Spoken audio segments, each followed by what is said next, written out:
जय श्री श्याम, जय मनोना धाम। आप सभी श्याम भक्तों का स्वागत है एक नई वीडियो में एक ताजा अपडेट के साथ। तो इस वाली वीडियो में उन श्याम भक्तों के लिए बहुत ही महत्वपूर्ण जानकारी हम देने वाले हैं जो श्याम भक्त यहाँ पर 1 फरवरी से लेके 5 मार्च तक आ रहे हैं या फिर आना चाहते हैं।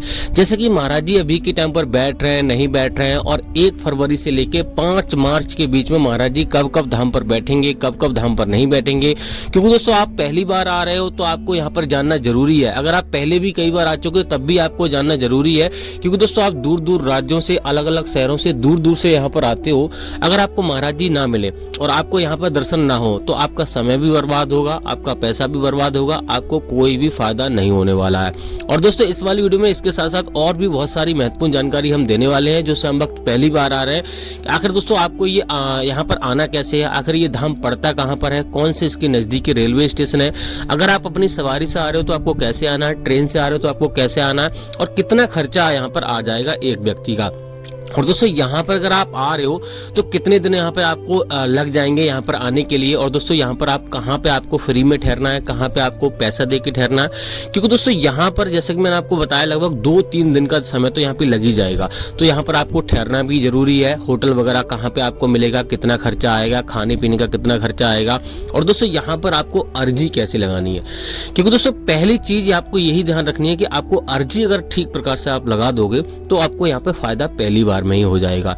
और दोस्तों हर कोई चाहता है कि हमें पहली बार में ही फायदा हो, क्योंकि दोस्तों इतनी दूर से लोग आते हैं, और अगर यहाँ पे आपको फायदा पहली बार में ना हो तो आपका समय बर्बाद होगा, पैसा बर्बाद होगा, और आपकी आस्था है वो भी आपको मन में ऐसा लगेगा कि खाटू श्याम महाराज के यहाँ पे हम गए या फिर मनोना धाम गए, कोई फायदा नहीं हुआ। तो ये चीजें आपको पहली बार में अगर हो जाती हैं तो आपको ज्यादा विश्वास होने लगेगा।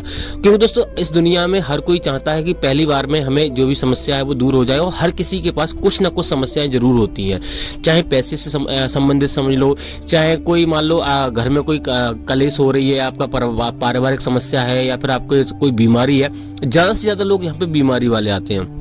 तो आपको ये भी जानना जरूरी है कि आखिर दोस्तों महाराज जी कौन कौन सी बीमारियां देखते हैं, कौन कौन सी बीमारियां नहीं देखते हैं, कौन कौन से धर्म के लोग आते हैं, कौन कौन से धर्म के लोग नहीं आते हैं, और दोस्तों आपको कौन कौन सी सावधानी आपको बरतनी है जिससे कि आपको फायदा हो जाए।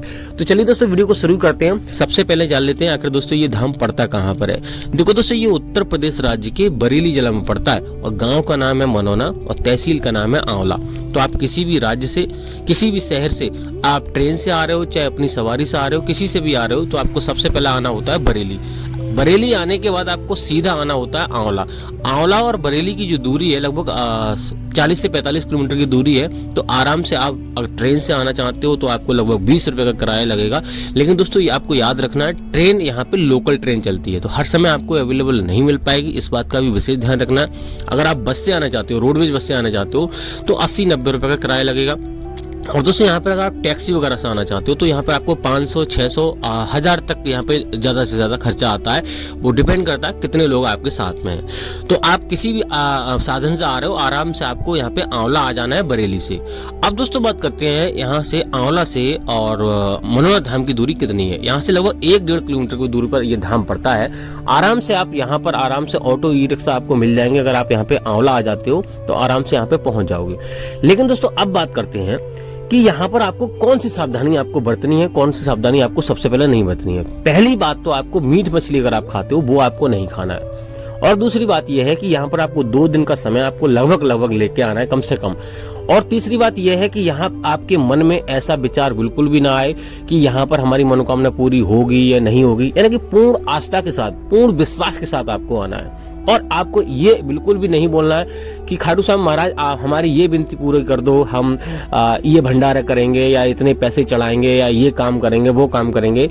तो मैं आपको बता दूं, ये ऐसी जो लोग गलती करते हैं उनकी मनोकामना यहाँ पे पूरी नहीं होती है। क्योंकि दोस्तों भगवान कभी भी आपके पैसे, धन दौलत की भूखा नहीं है, क्योंकि उसके पास तो अपार है, भंडार है। वो चाहे आपको माला माल कर सकता है, आपको हर एक चीज दे सकता है, आप उसके लिए कुछ नहीं दे सकते। आप सिर्फ क्या कर सकते हो, पूजा पाठ, श्रद्धा, ये चीजें आप रख सकते हो, तो उसी से वो खुश हो जाता है। तो इन बातों को ध्यान रखना है। बाकी दोस्तों यहाँ पर आपको सुबह में आना, इस बात का भी विशेष ध्यान रखना है। और दोस्तों सुबह में आने अगर आप आ जाओगे तो यहाँ पर आपको एक दिन में दर्शन होने के चांसेस रहते हैं, क्योंकि दोस्तों मैंने आपको शायद नहीं बताया होगा, यहाँ पे इतनी लंबी लंबी कतारें लग जाती हैं। लोग यहाँ पर 5-5 लाख श्रद्धालु एक दिन में आ जाते हैं, तो इतनी लंबी लंबी कतारें लग जाती हैं। कभी कभी यहाँ 2 दिन का भी समय लग जाता है लाइन में लगे 14-14 घंटे 15-15 घंटे ऐसे लग जाते हैं। और कभी 2 घंटे में भी नंबर आ जाता है, कभी 15 मिनट में भी नंबर आ जाता है। वो डिपेंड करता है किस प्रकार से आप लाइन में लग रहे हो, टोकन प्राप्त कर रहे हो नहीं कर रहे हो। तो मैं वो भी आपको बता देता हूँ टोकन आपको कैसे मिलेगा और किन लोगों को टोकन मिलता है, किन लोगों को टोकन नहीं मिलता है। पहले तो बात करते हैं यहाँ पे पहला काम आपको क्या करना होता है। यहाँ पे पहुंचने के बाद सबसे पहले आप स्नान कर लीजिए। स्नान करने में सक्षम नहीं हो, सर्दियों का समय चल रहा है, तो आप यहाँ पर हाथ मुंह धोकर आपको सबसे पहले श्याम जल की बोतल खरीदनी है, जो कि आपको 20 रुपए में आपको मिलेगी। तो छोटे वाले मंदिर के पास में ही आपको श्याम जल की बोतल मिल जाएगी। वहां से बोतल आपको खरीदने के बाद आपको सीधा आपको प्रसाद खरीदना है, जो कि आपको 51 या 101 से आपको शुरुआत हो जाएगी। वो आपको खरीद लेना। 10 रुपए का अर्जी फॉर्म खरीदना है, वो आपको खरीद लेना। उसके बाद आपको यहाँ पर आपको अर्जी फॉर्म जो मिला है उसमें आपको अपनी अर्जी लिखनी है, जो भी आपकी समस्या है बारीकी से आपको लिखनी है।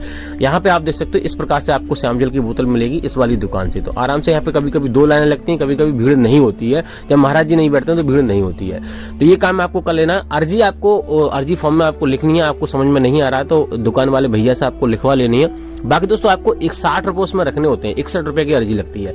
अब दोस्तों बात करते हैं टोकन आपको कैसे प्राप्त करना है। अगर आप लाइन में नहीं लगना चाहते हो तो उसके लिए आपको अर्जी फॉर्म आपको लेने के बाद ही आपको टोकन वाली लाइन में लगना है। यहाँ पे 3 लाइन लगती है, एक तो महाराज जी की लाइन लगती है, एक मंदिर की लाइन लगती है और एक लगती है यहाँ पे टोकन वाली लाइन, जो सुबह 4 बजे से तीनों लाइन लगना शुरू हो जाती है। तो आपको टोकन वाली लाइन के लिए आपको जाना होगा धर्मशाला की तरफ, यानी कि छोटे वाले और बड़े वाले मंदिर की जस्ट सामने। वहां पर आपको लाइन लगानी है। आपको टोकन का कोई चार्ज नहीं होता है। जो आपने अर्जी फॉर्म में आपने 60 रुपए रखे होते हैं उसी से यहाँ पे आपको टोकन मिल जाता है। लेकिन दोस्तों विशेष रूप से आपको ध्यान रखना है, टोकन हर किसी को नहीं मिलता। जो ज्यादा गंभीर होते हैं, विकलांग हो गए, ऐसे लोग हो गए, उन लोगों को टोकन मिलता है। तो इस बात का विशेष ध्यान रखना है। अगर आप मान लो आपको टोकन मिल जाता तो बढ़िया बात है, नहीं मिल पाता है तो आपको सीधे महाराज जी की लाइन या मंदिर की लाइन में आपको लग जाना है। आपको यहाँ पर महाराज जी की लाइन में अगर आपका कोई मरीज लगने में सक्षम नहीं है तो किसी स्वस्थ व्यक्ति को लाइन में लगा दीजिए। जब आपका नंबर आए तब आपको उस मरीज को आपको बुला लेना है। तो इस प्रकार से आपको ये काम आपको कर लेना है। अब दोस्तों बात करते हैं यहाँ पर अगर आप सुबह में नहीं पहुंचते तो आपको क्या करना है। सुबह में नहीं पहुंचते तो यहाँ पर रुकने की व्यवस्था आपको देखनी है। जगह जगह यहाँ पर आपको होटल मिल जाएंगे जिसमें आपको 800 रुपए से लेके 1800 रुपए का खर्चा आएगा। एक यहाँ पर आपको होटल मिलेगा बिल्कुल मनोरा धाम में, वो वहां पर आप 800 रुपए से 1800 रुपए का खर्चा आपको आएगा। बाकी दोस्तों यहाँ पे 400-500 वाले भी आपको होटल मिल जाएंगे। अगर आप यहाँ पे धर्मशाला में रुकना चाहते हो तो 1000 से लेके 3000 रुपए का खर्चा आएगा धर्मशाला में रुकने के लिए। लेकिन एक कमरे में आप 6 से 7 लोग रुक सकते हो आराम से, कोई दिक्कत नहीं होगी। बाकी दोस्तों अगर आप फ्री में रुकना चाहते हो तो जगह जगह यहाँ पे टीन सेट पड़े हुए हैं और जहां से आपने प्रसाद लिया है वहां पर भी आपको फ्री में रुकने की व्यवस्था आपको मिल जाएगी। लेकिन शर्त यह है कि आपको यहाँ पे प्रसाद वहीं से लेना है। जितने रुपए का भी आप ले रहे हो उतने रुपए का प्रसाद वगैरह जो भी सामान लेना वहीं से लेना। फ्री में रखने के लिए 3 सेट और यहाँ से प्रसाद लिया वहां पे आप रुक सकते हो। बात करते हैं खाने पीने की, तो यहाँ पे खाने पीने का लगभग 60 से 70 रुपए की थाली मिलती है। आराम से एक दिन का एक व्यक्ति का भोजन हो जाएगा, कोई दिक्कत आपको नहीं होगी। और बात करते हैं कितना खर्चा आएगा। यहाँ पर एक व्यक्ति का नॉर्मल खर्चा लगभग 500 रुपए से लेकर 600 रुपए के बीच में आता है। वो डिपेंड करता है कितना आप खर्चा करते हो, कितने लोग हैं और कैसा खान पान करते हो, वो आप पर डिपेंड करता है। बाकी दोस्तों यहाँ पर अब बात करते हैं महाराज जी कौन कौन सी बीमारियां देखते हैं, कौन कौन सी बीमारियां नहीं देखते हैं। महाराज जी हर एक प्रकार की बीमारी देखते हैं, चाहे बीमारी हो गई, कोई समस्या हो गई, किस XYZ ऐसा समझ लो, टोटल सब कुछ देखते हैं और हर एक धर्म के लोग यहाँ पे आ सकते हैं। अब दोस्तों बात करते हैं सावधानी आपको क्या क्या बरतनी है। देखो दोस्तों महाराज जी के पास जैसे ही आप जाओगे तो आपको सारी समस्या आपको बता देनी है और आशीर्वाद आपको लेना है। महाराज जी आपको मंत्रों द्वारा आपको जल पढ़कर आपको देंगे। उस श्याम जल का सेवन आपको घर पे सेवन करना है। सुबह 4:30 बजे से लेकर दोपहर के 11:55 से पहले आपको श्याम जल का सेवन डेली आपको करना है और कभी भी गैप नहीं करना है। इस बात का विशेष ध्यान रखना है। एक बात का विशेष ध्यान रखना है, अगर आपका मरीज अगर सक्षम नहीं है आने में तो किसी स्वस्थ व्यक्ति को यहाँ पे आ जाना है और उसका फोटो लेके आना है। जिस मरीज को आप दवा लेके जाना है, जो चाहे मम्मी पापा हो गए, कोई भी हो गया XYZ, तो उसको आपको फोटो ले आना है। चाहे फोन में ले आओ चाहे वैसे ले आओ। महाराज जी को दिखाना है, आशीर्वाद लेना है, श्याम जल पढ़वाना है और आराम से घर पे सेवन कराना है। जब वो ठीक हो जाए, थोड़ा सा उससे फायदा होने लगे, तब यहाँ पर आपको लेकर आना है। बाकी दोस्तों यहाँ पे महाराज जी कोई भी पैसा नहीं लेते हैं, ना कोई खर्चा होता है यहाँ पे। ना तो ये बोलते हैं महाराज जी कि यहाँ पे चढ़ाओ वहाँ पे चढ़ाओ, अपनी श्रद्धा के अनुसार 10-20 रुपए जो भी चढ़ाना चाहते हो वो चढ़ा सकते हो। बाकी दोस्तों लोग कहते हैं कि यहाँ पर बाबा गाड़ियों में घूमते, तो वो तो भैया अपनी श्रद्धा के अनुसार लोग यहाँ पे दान करते हैं, जिनका कल्याण हो जाता है, बड़ी से बड़ी बीमारियां दूर होती हैं। तो यहाँ पर जो भी आए हैं उनका कल्याण हुआ ही है। लेकिन वो बात दूसरी है, जिन लोगों के साथ पुण्य नहीं होते हैं उनको थोड़ा सा देर में आराम मिलता है, और जिन लोगों के साथ पुण्य होते हैं उनको जल्दी आराम मिल जाता है। क्योंकि दोस्तों हर कोई अपने जीवन में कुछ ना कुछ तो पाप करता ही है, छोटे मोटे, वो पता नहीं होता उसको कि हमने क्या पाप किए, लेकिन जाने अनजाने में हो ही जाते हैं। तो आपको यहाँ पे धैर्य रखना है और सच्चे मन से अर्जी लगानी है, इस बात का विशेष ध्यान रखना है। मैंने आपको बोल दिया कि सारे काम सच्चे मन से करने, आपका कल्याण जरूर होगा। अब दोस्तों बात करते हैं महाराज जी अभी के टाइम पे बैठ रहे हैं नहीं बैठ रहे हैं। तो महाराज जी यहाँ पे आपको पहले बता दूं, वेडनेसडे और थर्सडे को धाम पर नहीं बैठते, बुधवार और बृहस्पति को धाम पर नहीं बैठते, आपको विशेष ध्यान रखना है। और महाराज जी आज और कल महाराज जी धाम पर बैठ रहे हैं, यानी कि आज है 31 तारीख और कल है 1 फरवरी। तो आज और कल महाराज जी धाम पर बैठ रहे हैं। आगे का जो अपडेट रहेगा हम अगली वीडियो में आपको देते रहेंगे, क्योंकि अभी कोई भी क्लियर अपडेट नहीं आ पा रहा है कि 5 मार्च तक बैठेंगे नहीं बैठेंगे। मैं आपको झूठ बता दूं तो अभी क्लियर अपडेट नहीं आ पा रहा है, अभी 2-3 दिन से क्लियर अपडेट नहीं आ पा रहा है। महाराज जी कहीं पे जाने में शंका में है, तो इसलिए क्लियर अपडेट नहीं आ पा रहा है। बाकी दोस्तों हम डेली वीडियो बनाते हैं, हमारे चैनल पे आप नए तो चैनल को सब्सक्राइब करके रखिए, हम डेली अपडेट देते रहते हैं। और कुछ जानना है तो आप कमेंट कर सकते हो। फिलहाल दोस्तों इस वाली वीडियो को यही रोकते हैं। उम्मीद करते हैं आपको वीडियो अच्छी लगी होगी, अच्छी लगी हो तो लाइक कर देना, चैनल पर नए चैनल को सब्सक्राइब कर देना। तब तक के लिए जय मन।